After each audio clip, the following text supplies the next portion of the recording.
Hello student, welcome to chemistry class. Today we discuss chapter 3 periodic property of standard 11. Let we discuss periodicity of atomic properties. So first we discuss basic term. So first let we discuss effective nuclear charge, means Z effective, which is symbolized by Z effective. So the effective nuclear charge Z effective is equal to Z minus sigma, where Z is the actual nuclear charge, means atomic number of the element, and sigma is the shielding or screening constant. The value of sigma, that is shielding effect, can be determined using Slater's rule. Okay, that is not important for you right now. You have to just remember that effective nuclear charge is the charge of nucleus which is responsible to attract electron, okay, which is present in nuclear. So first atomic property is atomic radius. So first we discuss covalent radius. So what is covalent radius? Covalent radius is 1/2 of the distance between the center of two nuclei of like atoms bonded by a single covalent bond. Covalent radius is generally used for non-metals. Okay, for example, we have two metals. Okay, so whenever these two elements bounded with each other, okay, so half of this distance, means half of the distance between two nucleus, is known as covalent radius. Okay, now van der Waals radius or collision radius, it is 1/2 of the internuclear distance between two adjacent atoms in two nearest neighboring molecule of the substance in solid state. For example, we have NaCl. Okay, so van der Waals radius is, we know in NaCl one Na and one Cl is present. So van der Waals radius is half of this distance. Okay, this line is joined two center of two atom, different atom, that is center of Na atom and center of Cl atom. Okay, so when we join this two center, we get one value L. So L by 2 is known as van der Waals radius. Okay, next one is metallic radius. It is 1/2 of the distance between nuclei of two adjacent metal atom in the metallic crystal. Okay, for example, if we take Fe, okay, Fe metal, when two Fe atoms are joined, then the half of this, okay, means one center of Fe, okay, and another center of Fe when joined, so half of this distance is known as metallic radius. Okay, the relationship between covalent radius, crystal radius and van der Waals radius is, van der Waals radius is always greater than crystal radius, and crystal radius is always greater than covalent radius. Now variation in period. So whenever nuclear charge,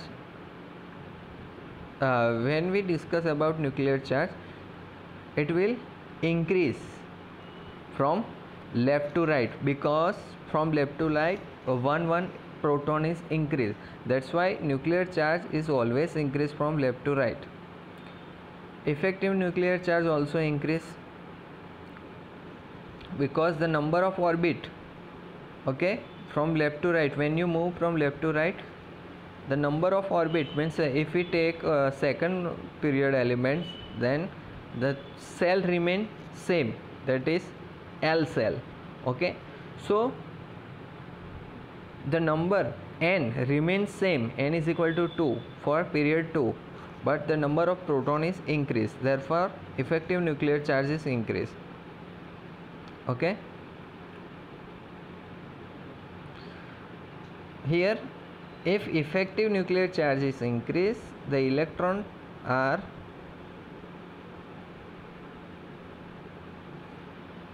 come close to the nucleus and therefore the atomic radius is decreased. Means if the attraction from nucleus to the electron which is present in outer orbital is increased, then what happens? The electron try to get near to the nucleus and therefore the radius is decreased. So atomic radius is decreased with increasing atomic number in period, means from left to right. Now we discuss about atomic radius in group. Okay, so in group, from top to bottom, nuclear charge is increased, okay, by 1 unit. Also orbit is increased. For example, if we discuss about first group element, okay, then top to bottom, if we discuss element of first group, okay, so in second period, the element of second period present in second orbit, the element of third period present in third orbit. Okay, so as we move from top to bottom, the value of n is increased. Means for first orbit n is equal to 1, second n is equal to 2, and third n is equal to 3. So as we move from top to bottom, the value of n is increased. So at the same time effective charge will decrease, and due to this the atomic radii of particular group is increased from top to bottom. Okay, now let me discuss ionic radius. Okay, so ion is, we know there are two type of ions, cation and anion.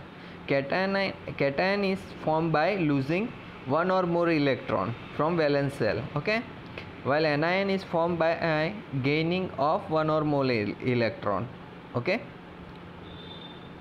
now cations are smaller than parent atoms. For example, Na plus is smaller in size compared to parent atom, that is Na. Why? Because the number of electron is decreased in Na plus compared to Na, and therefore the effective nuclear charge is increased, and therefore more attraction is there, more positive charge on the nucleus. Okay, and therefore the electron try to go near the nucleus, and therefore the size of atom is decreased. Okay, so for this is for cation. Now for anion, now whenever anion is formed, it will increase the electrons. Okay, and when the electron increase, what happen? The repulsion is increased. So the electron try to get go away from each other, and therefore the size of orbital is increased. Okay, so for anions, the size of means for anion, atomic radii, ionic radii always increase. Now let me discuss ionization enthalpy. So ionization energy or ionization enthalpy delta H is defined as the amount of energy required to remove the most loosely, means valence shell electron from an isolated gaseous system. Okay, for example, if we have M atom, so whenever M atom lose its electron, it form M plus ion. Okay, and this ionization enthalpy is known as delta H1, that is first ionization enthalpy. This M plus ion, when remove another electron, it form M plus 2 ion, and this ionization energy is known as delta H2. Okay, second ionization enthalpy. And if this M2 plus ion remove third electron and form M plus 3 ion, then it is third ionization enthalpy, that is delta H3. Okay, so whenever the electron is removed from their outer orbital, the positive charge in the nucleus is increased and therefore more attraction take place, so that the electron is more tightly bound with nucleus. So the relation between ionization, first ionization, second ionization and third ionization enthalpy is, first ionization enthalpy is less than second ionization enthalpy, and second ionization enthalpy is less than third ionization enthalpy. Okay, now which factor affect ionization enthalpy? So first one is size of atom. So ionization energy decrease with increasing atomic size. As we know, if the size of atom is large, then electron can easily remove from that atom. Okay, second one is nuclear charge. The ionization energy increase with increasing nuclear charge. If nuclear charge means number of proton is more, okay, compared to electron, then it is very difficult to remove